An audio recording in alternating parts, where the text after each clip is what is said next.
The morning began like any other, with searing pain coursing through my body and my father's voice thundering through the door. "Sophie, get up now. You're not skipping another day of college." I was 19, and for the past 3 months my body had been failing me in ways I couldn't understand. The pain started in my lower back, spreading like wildfire through my arms and legs until even breathing was agony. But in our house, pain was just another excuse for weakness. I said, "Get up."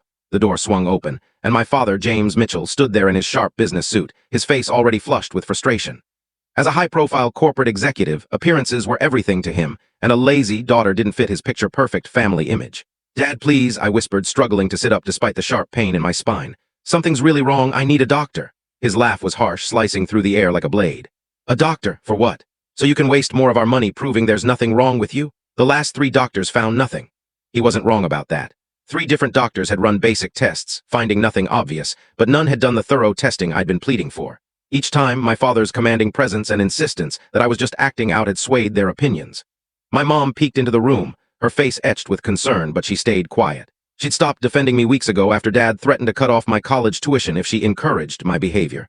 "Get dressed," Dad snapped, pulling my blanket off.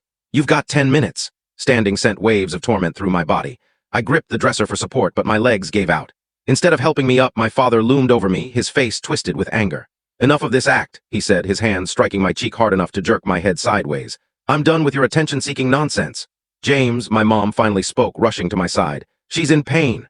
"Pain?" he scoffed. "She's playing us, Claire, just like your sister did before she ran off with that painter. It's in your family, this dramatic streak, this need for attention." The mention of my Aunt Sarah, Mom's sister who'd escaped our toxic family years ago, made something inside me break. Through tears and ragged breaths, I glared up at him. "If you're so sure I'm faking, take me to the hospital right now. Let them do an MRI. If they find nothing, I'll never complain again."